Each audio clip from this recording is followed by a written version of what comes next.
Hello and good afternoon. I'd like to welcome everyone to today's webinar, Startup Wars, the fight to attract top foreign talent. I hope everyone is having a great Wednesday afternoon or morning. This webinar is being recorded, and we will send you a link to download the recording after today's live session. You'll also have a chance to download the slide deck. Both of these will be included in a follow-up email, as I mentioned, so please keep an eye out on your email inboxes for that. We encourage you to ask questions throughout today's presentation. To do so, please use the question function that you see on the right-hand side of your screen, and we'll try to get to questions throughout or at the very end of the presentation. All right, for those that are unfamiliar with Envoy, for nearly 20 years, Envoy has been on a mission to fix the inefficient, confusing, and frustrating immigration process. Envoy combines expert legal representation with innovative technology to deliver the only platform that makes it seamless for companies to hire, manage, and mobilize a global workforce. Envoy secures work authorization in 150 plus countries, has grown 41% year over year, and works with over 1,000 customers. We are particularly proud of our NPS score, which is a testament to the employee experience that we provide. And I'm very excited to introduce today's main presenters, starting first with Manu Sivanandam, Chief Operating Officer at Envoy Global. Manu oversees all service delivery, including managing relationships with Envoy-affiliated legal service providers, growing global service delivery, and continuing to evolve Envoy's offerings for its customers. He holds an MBA from Harvard University and a BA in economics from Cambridge University. And next, I would like to introduce Natalie Z. Natalie is an associate attorney at Global Immigration Associates and is licensed to practice in Illinois and is a member of the American Immigration Lawyers Association and the Chicago Bar Association. Natalie and Manu, thank you for joining us. And Natalie, as we mentioned, just one with the Z, so I didn't ruin your last name. Thank you guys so much for joining us today. All right. Now, just a brief overview of today's agenda. As we mentioned, and based on the title, it's going to have a focus on startups. So we're going to start by identifying some common hiring challenge for startups, and then kind of go through the process of how foreign talent can help, options for foreign talent, to learn more a little bit about the path to citizenship, and then pitfalls to manage, and finally we'll wrap things up with solutions to make immigration easier. And as I mentioned at the top, please ask any questions that you may have, and we'll try to get to those questions during the Q&A portion. Then before we jump into things, just want to leave this disclaimer up for a few seconds. And let's hop into it. So Manu, start with, let's just kind of talk about some common hiring challenges for startups. So what have you seen out there? What are companies experiencing? Sure. Well, first of all, welcome everyone again to today's webinar. One of the things we wanted to capture in today's webinar was, well, really two things. One is the value that foreign talent can bring to early stage companies. And the second is just recognizing some of the nuances that hiring foreign talent may present for startups and early stage companies. And we know, for example, and we'll just put just a few examples here, we know that in many of the larger clients we work with, there may be a dedicated immigration professional in the HR team, or often in many cases, there are multiple people in an immigration team within the HR department. And we know, of course, that's often not the case, though, for startups and early stage companies. We know that many of you who are probably listening to today's webinar, probably immigration is just one small part of the role that you play within the HR team. And therefore, you've got lots of other things that are competing for your time, whether it's benefits, whether it's talent acquisition, or working as a HR VP. The second part we know that I think makes immigration unique for startups is not just the nature of how busy you are, but also the rapid scale-up that many of you may be going through. Many of our early stage clients, for example, are growing at 3, 4, 500% a year. And for example, we often see companies who will raise money, and after an investment raise, will suddenly go and increase their technology teams and analytics teams. Or they may go through funding and they may suddenly decide they now want to open up offices in different countries. And so how do you manage that rapid scale up? How do you manage finding those specialized skills? And so that's just some of the nuances that we see in terms of what affects startups when it comes to immigration.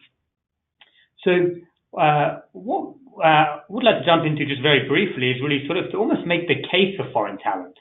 And we'll just talk about this for a few minutes before jumping into more of the specifics on different immigration options for you that Natalie will walk through. So just jump to the next section on how foreign talent can help. So we thought some of you may find this to be some interesting data for you as you think about your HR decisions at your companies. So every year, Envoy Global, together with Harris Poll, who are an independent research organization, conducts a survey of 400 HR and managers and hiring, 400 HR professionals and hiring managers. And we've been doing this survey now for the last 4 years, and we use it to really just get a pulse check of how HR professionals are thinking about foreign talent. So what are some of the issues you face? What's some of the sentiment out there, especially given immigration being in the news as often as it is? And what are some of the best practices that companies have when it comes to policies as well? And so if you haven't already seen it, it's on our website, but it's a really powerful resource we find for many HR professionals who are potentially new to immigration or trying to figure out how their program stacks up. So we just pulled out a couple of interesting insights from that report. There's a lot more in the actual main report that we thought we'd share with you. The first is this question here, where we very simply asked our respondents, how important is sourcing foreign nationals to your company's talent acquisition strategy? And you'll see here that we've asked the question for the last 3 years. And what we found was really interesting is that 95% of people, so the overwhelming majority, say that sourcing foreign nationals is either somewhat, very, or extremely important to their talent acquisition strategy. So as you can see, many, many companies really see the value here of foreign talent. And another stat that we found interesting that kind of highlights how foreign talent fits into HR strategies is, as you take a look at our screen here, 43% encompass 3 different categories. So 23% are upgrading talent with special skills, and we have 13% filling open junior positions, and then 7% filling open senior positions. So I think, Manu, this slide here just reiterates to your point of, foreign talent. It can help a lot when, as we saw on an earlier slide, with the special skills gaps. Yeah, and I think what I'd also highlight, just building off what Eric was highlighting there, is outside of the 43% who are using immigration for talent acquisition, we also see that 31% really see the value of immigration helping build a more diverse workforce. And as many of you, I'm sure, know, there's a lot of academic research out there around the value that brings in terms of business performance and so on and so forth. And then you also see 24%, so almost a quarter, use immigration as a way of managing existing employees. And so this may be offering new opportunities. It may be offering, for example, a path to permanent residency that many employees may see as a really important part of why they may stay with a company. So there's a lot of reasons why immigration can be valuable to a company, not just talent acquisition. Right. And so obviously we're focusing on startups, but I think how does this compare with larger companies, Yeah. So we're focused on Silicon Valley, and obviously the hotbed for tech talent. Yeah, no, great question. So one of the interesting things about immigration, for those of you who aren't aware, is a lot of the data is actually public. And so you can actually get data from the government to give you a sense on how many foreign nationals different companies are hiring. Data is not exact, but it does give you a good sense of what's happening at every company around the country that's hiring foreign nationals. And again, for those not familiar, this data shows LCA filings. And an LCA, as we'll go into a little bit later, is something you need to file if you are submitting an employee for a H-1B petition. It's a document you file with the Department of Labor, and it contains some information about the foreign national in terms of, it's all anonymized, but it contains, for example, their salary, the role you're hiring them for, a certain job title code, etc. And all this information gets published by the government on a quarterly basis. And so if you look here, we've actually pulled that information for 2018 just to give you a sense of the scale of how major tech companies are using foreign talent to grow their business. And so you can see here, Google filed almost 5,000 LCAs in 2018. And this, of course, not every LCA may result in an eventual H-1B petition, but equally, this also excludes other forms of immigration like L visas, which we'll go into, which are transfers from other countries, and certain other categories that don't require an LCA. You can see there, Facebook, almost 2,500 LCAs, Apple, just under 2,000, and Uber, almost 1,000. So you can just see the scale here of foreign talent being used in major companies. And then we also see very successful startups, a very similar story, that they're really making the most of foreign talent hiring. And then just by way of an aside, because we're on this page here, if any of you are interested, we're actually able to use this government data to help provide a benchmarking for companies as well. So if you're curious about how do you compare to others in your industry or perhaps others in your geography, just let us know. Just perhaps email us back or post in the Q&A box, and we'd be very happy to send you a benchmarking on your industry and your company in terms of what's happening in terms of foreign talent. Yep. Great. Okay, so one final slide of the data before we jump into the meat of the presentation on different visa types. So this chart here is a heat map, and it just basically shows you where foreign talent is within the United States. Just to go through how we created this. So this is based on the LCA filings I mentioned, and we looked at where those LCAs take place across the country in different geographies, and we compared that to the population. And the darker shaded areas represent places where there's a relatively high number of LCA filings relative to that local population. In other words, it means the area is using a relatively high amount of foreign talent compared to its population. And so you can see here, obviously, and no big surprise to anyone, I'm sure, on this webinar, that of course, Silicon Valley and the Bay Area is a dark shaded area here, representing very strong use of the benefits of foreign talent. Similarly, Washington State, the Seattle area, of course, and Microsoft, Amazon, Expedia, and others are also a darker shaded area. But you also see that in bits of Texas, across the East Coast, and really across most of the country. And it just gives you a sense that actually foreign talent is not just traditional software engineering roles in the Bay Area, but also it's been used more broadly across the country by many, many companies. So really, regardless of where you are geographically and regardless of the industry you're in, you may find foreign talent is a powerful tool for you when it comes to talent acquisition and managing the employed population that you have. Definitely. So we thought this would just give you some helpful background in terms of the landscape of foreign talent and sort of sentiments out there among HR professionals. With that, we now thought we'd like to dig a little bit deeper into, well, what are the options available to you? What are some of the specific visa options that you can consider for your employees as you're planning your own strategy? So with that, we'll hand over to Natalie Z. Hello. So as employers, you have several options of bringing foreign talent in. This is done through several different visa types for employment to foreign nationals. Each visa type holds different requirements and qualifications. Common employment visas are listed on this slide, and each one is reserved to different particular types of employees. H-1B visas are reserved for positions requiring at least a bachelor's degree. Other popular types are L visas that are reserved for transfer employees who come from foreign affiliates. These are reserved under L1A for managers and L1B for specialized employees.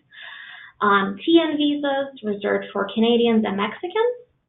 F1 OPT and STEM OPT, which is reserved for students eligible to work after completing their degrees. So this is OPT for 12 months of employment, and STEM for programs in science, technology, engineering, and mathematics for additional 24 months after the OPT.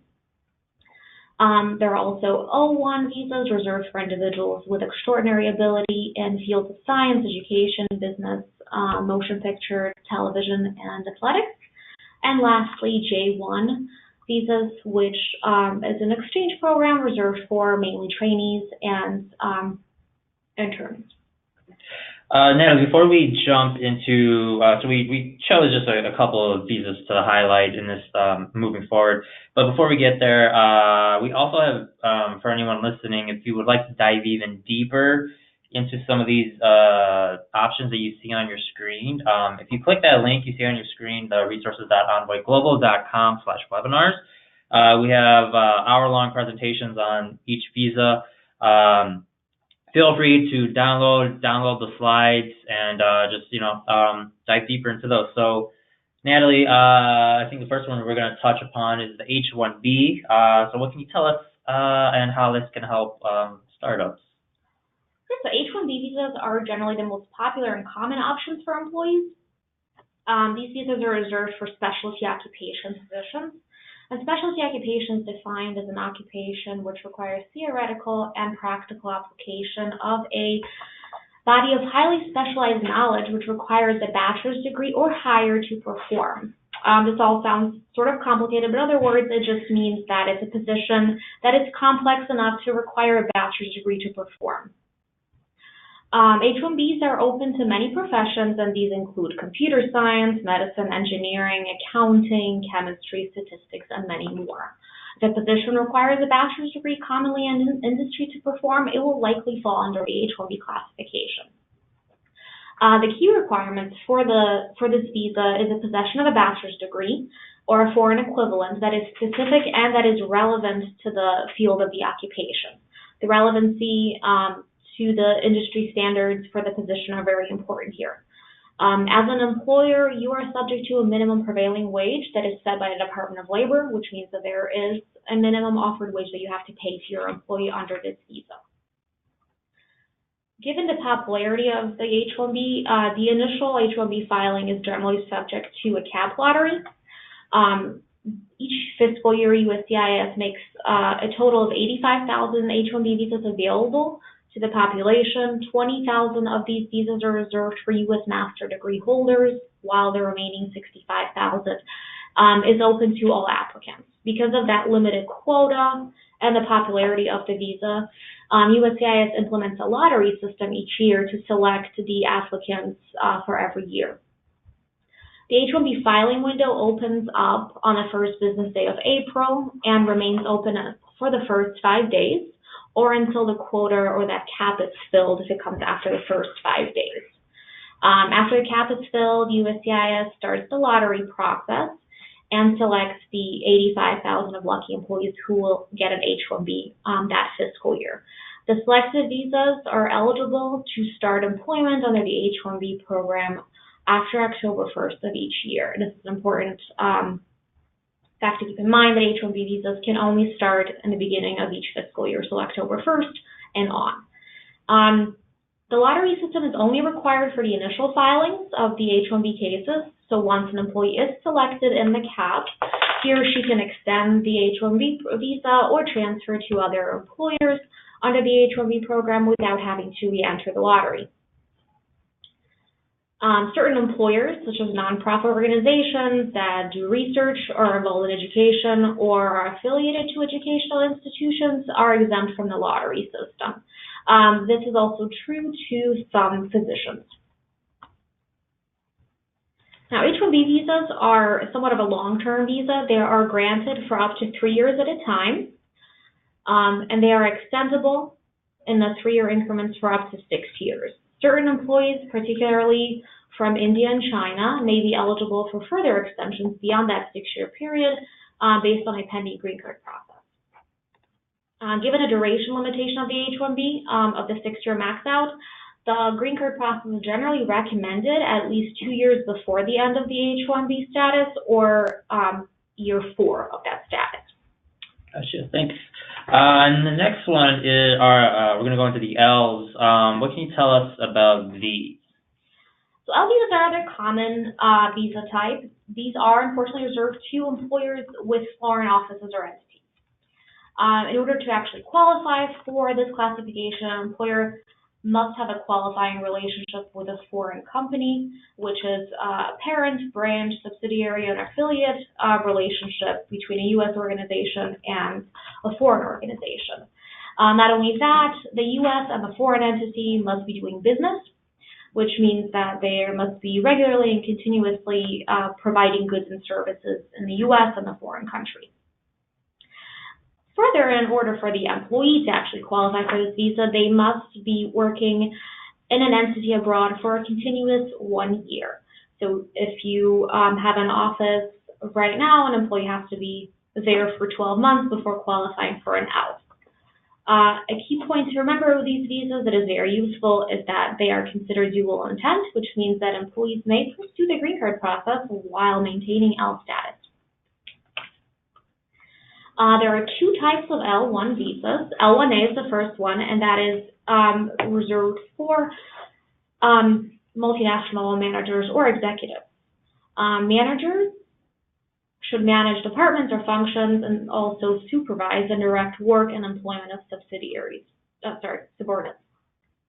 If a manager is not a people manager, they can also be considered a functional manager, but the key here is that they have to manage an essential function of an organization.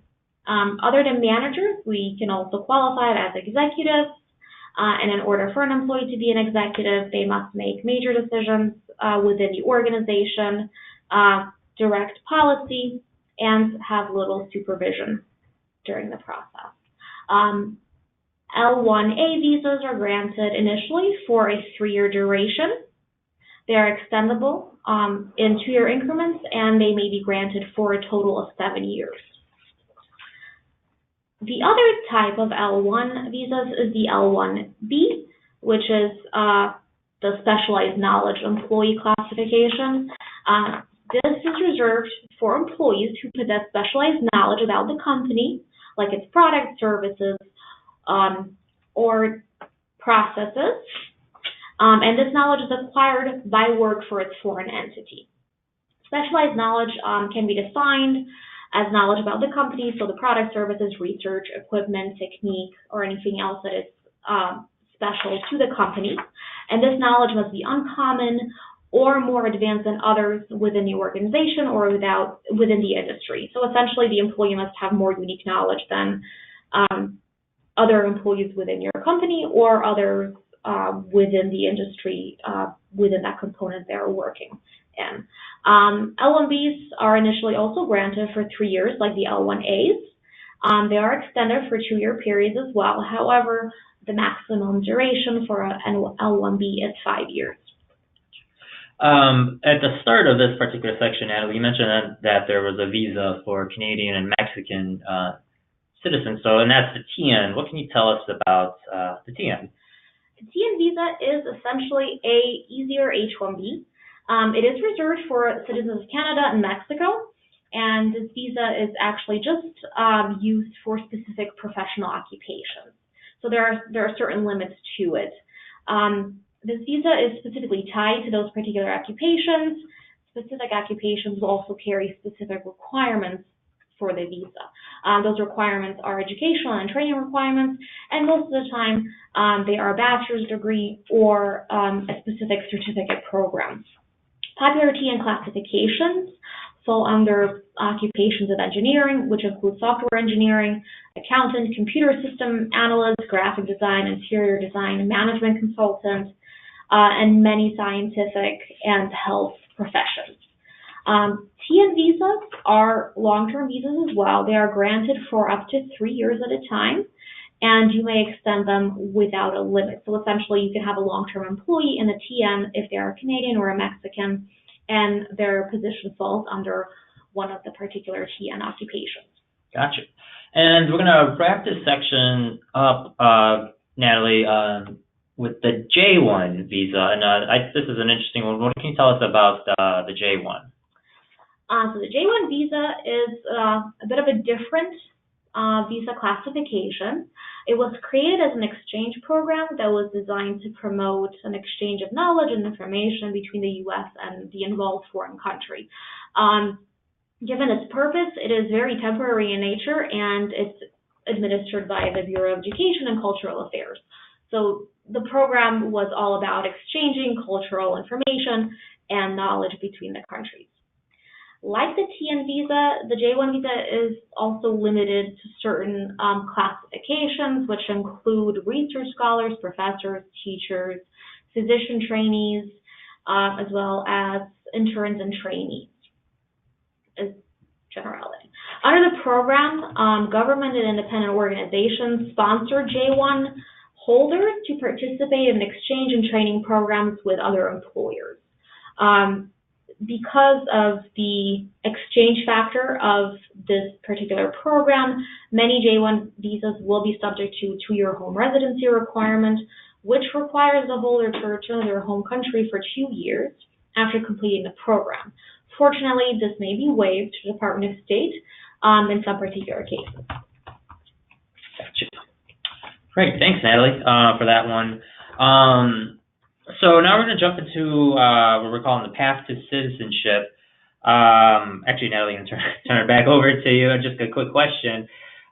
So offering competitive green card benefits can be used to attract and retain talent. So kind of curious on what are some benefits of a green card? So the green cards will carry benefits for both the employer and the employees. For the employer particularly, this will give a lot of freedom to the employer. The non-immigrant visa processes require extensions and a lot of hassle in the way.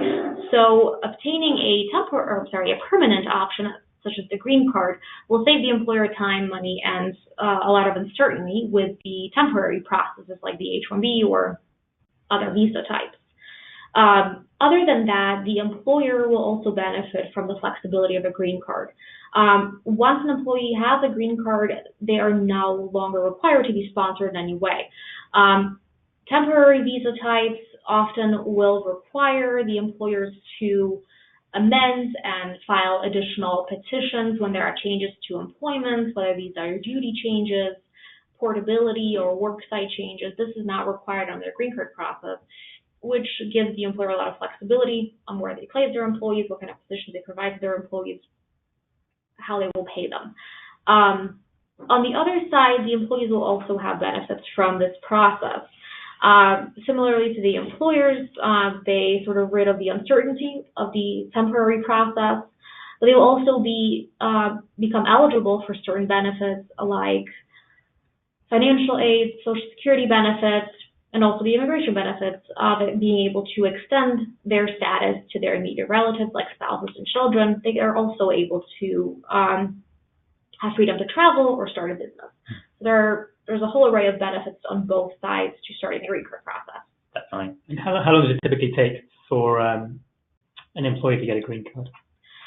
This depends on several factors, such as the qualification of the employee, whether they're a multinational manager under the L visa, or if they're going through the standard perm process for bachelor's degree or master's degree holders. But the general process with the perm takes about 12 to 24 months for a standard employee who is not an Indian or a Chinese national. This process gets a lot longer for Indian nationals who have to wait on a visa availability. Mm-hmm.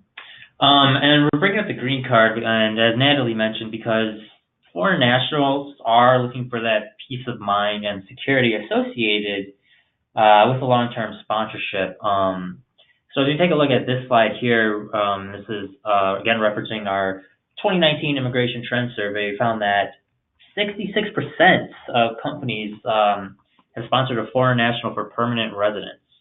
And as we dig a little bit deeper into this, of the 66%, 66% offer, or they typically start the green card application process within the first year of service. I guess I'll leave it open for Manu and Natalie. Is that are these stats at all surprising? Are they anything? I think what I'd say for those who are on the webinar is that this is definitely an area where we see, in particular, we see leading edge San Francisco area, New York-based companies offering very competitive green card policies, often starting initiation of the green card process almost within a matter of a couple of months of new employees starting. It's something that we know foreign nationals talk about. Some of them may even ask about an interview process. What is your green card policy? And so we've seen some of the most companies that we've seen have been very successful in talent acquisition really move aggressively to have a green card process that starts relatively early. Mm-hmm. For sure. And that's going to bring us to pitfalls to manage. So Manu, curious, as companies in Silicon Valley continue to scale upward, what are some common challenges that they should be mindful of moving forward? Yeah, I can kick this off, and I might pull in Natalie for some real expertise here. So we've just got a list here of a handful of issues. So we know the immigration process can be confusing, and it can be bureaucratic at times. Mm-hmm. And so we want to highlight some of the things just to be aware of, some of which, quite frankly, are hard to avoid entirely, but really being aware of them is important. The first on this list are requests for evidence, RFEs. And for those of you who are not familiar with an RFE is essentially the USCIS asking for additional information on your employee's petition. And the impact of that is really twofold. The first is it just delays the process. And the second is it may ultimately result in a denial potentially as well. So the RFE rate, to put it into context, has increased quite significantly over the last couple of years. So what was once a rarity is now becoming a lot more commonplace for many employers. And I think what's important to note is that it's just to really help manage your employee sort of potential anxiety through the process around RFEs. It's something that all attorneys are well used to and are well versed at responding to. But an employee may sometimes feel like, why am I getting the RFE? And of course, actually, the reality is that many may be getting that. Anything you'd add to that, Natalie? I think setting the expectation is very crucial right now. Just to reiterate that, with the RFEs on a significant rise, they are becoming an unfortunate reality. Receiving an RFE is not an indicator that there was something wrong with the case, but it's just something that is happening right now, particularly in H-1B or computer occupation setting. So making sure that your employees understand that takes a lot of stress away from them. Yep. And a couple of things that we found that may be helpful for some of you in terms of practical tips that some of our clients have done. And especially this is true for companies that perhaps maybe don't have a large in-house immigration team. The first is, one of the things we do is we actually we produce sort of a little fact sheet and we highlight what is the RFE rate nationally. So as you mentioned earlier, the government provides a lot of data on what's happening in the immigration space. And so we found that many companies appreciate having that transparent information to share with their employees. And so much as Natalie referenced just now, with RFEs becoming a lot more commonplace, it allows employees to see in black and white, oh, wow, okay, so there is a sizable proportion of candidates who receive an RFE. So that's the first one. The second area that some people may find helpful, and this is maybe more broadly in the immigration process, is we find many of our clients, and again, especially those who don't have large immigration teams, really find value in having sort of simple fact sheets to explain the process and give a sense of, okay, well, what are the different steps in my H-1B application or in my green card application? Roughly speaking, what's the timing of these stages? And then what do I need to do at each stage? And so having those sort of very straightforward, almost 101 fact sheets that are written with employees in mind, and so are sort of consumer friendly, if you will, many of our clients find very helpful materials as well. Okay, then the second part here, and I'll just sort of group actually I guess it's sort of the third one, I guess, collecting and storing documents. Without going into all of the details, there are certain regulatory requirements around how documents are kept, particular public access files is the name. And so it's just something to be mindful of and to work with your immigration provider on to make sure you're compliant as well. There's a compliance element of immigration that is important to adhere to. Anything you would add to that, Natalie? Under the current administrative trends. Keeping a proper public access file and documentation is becoming very important as the site visits by the Department of Labor and USCIS are becoming more common. So in today's reality, this is a very important issue. Yeah, perfect. And I think, in spite of what I would say though, in spite of RFEs and in spite of some of these compliance issues that we're referencing, which are really important to manage, as you saw earlier in the earlier data, we still find that 95% of employers see hiring foreign talent as a key part of their talent acquisition strategy. So while the environment is certainly more challenging now than it has been in the past, what it really says is it's important to have a clear plan and to be prepared for that. But that is something, of course, that you can do.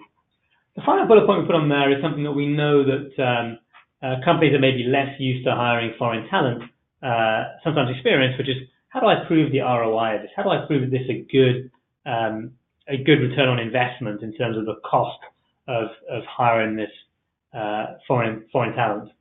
And some of that, I think, is sort of evident, obviously, in the sheer supply and demand situation that we're in now, in terms of not accessing foreign talent leaves a labor pool untapped, if you will, and especially in markets or in geographies or in roles which are in really high demand.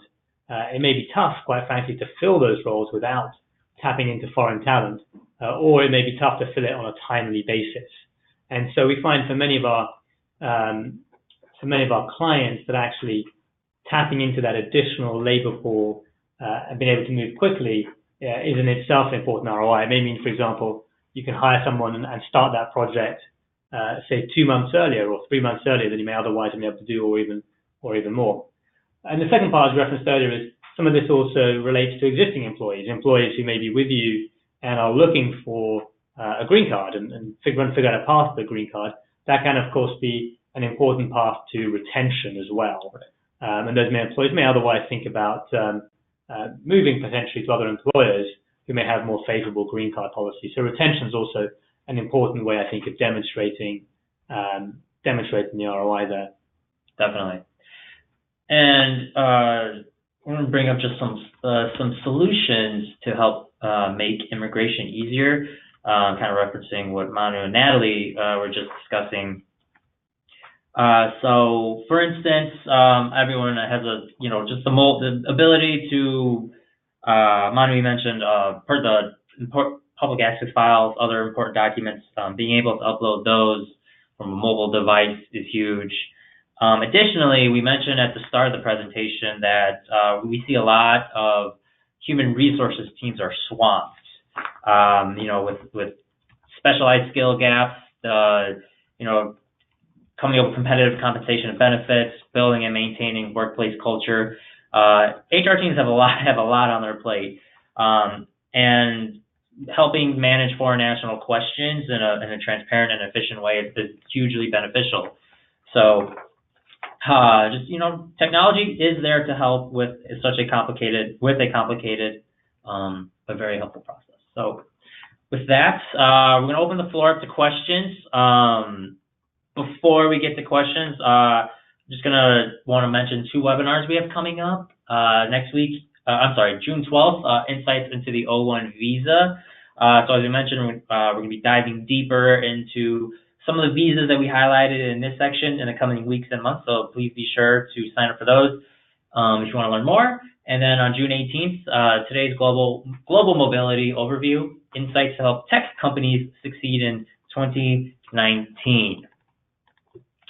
And as always, please be sure to subscribe to our mailing list, follow us so you always receive the latest webinar invites and latest content download when content is ready, such as the Immigration Trends Report. All right, so as I mentioned, I'm going to open the floor up for questions. Let's see here. Natalie, I'm pretty sure this one's going to be for you. I think this question is referencing an analysis for immigration before the interview process. Should this be done after a foreign national signs the offer letter?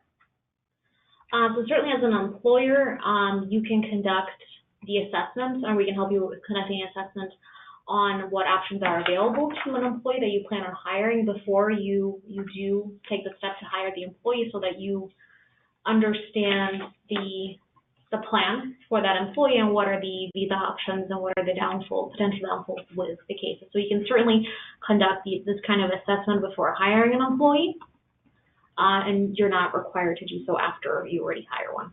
Gotcha.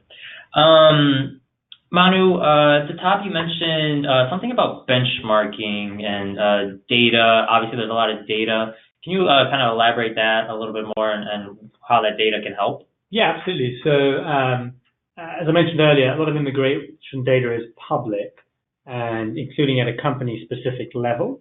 And so, for example, if you are say a fintech company in downtown San Francisco, and you'd like to know what is the level of foreign hiring, what types of roles, what are the average salaries being paid for fintech companies in the area, that's something that we can help you with. Equally, if you just want to know what are average salaries, common roles being hired for companies in my geography, that's something we can also help you with as well. And a number of people found that very helpful. It just gives them another data point as they think about their own strategy, not just as it pertains even to foreign talent, but even just getting a sense of salary levels in the marketplace. And obviously these salary levels are very much the real salary level because it's as submitted on the LCA, so submitted to the government.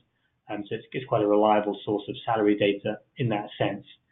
So our data science team has taken all that data from the government, has made it into a user-friendly format to access, and we're very happy to provide that benchmarking report to anyone who may be interested. Just reach out to us directly, and we'll do that. Awesome, thank you. So we have about 1:44, about a minute left. I don't want to keep anyone longer than they need to be. We did get 2 questions. The presentation will be sent out following this live presentation, and HRCI and the SHRM credits will be included in that follow-up email. Please keep an eye out on your inboxes for that, and if for whatever reason, if you don't receive it or don't see it, just let us know and we'll be sure to send that to you.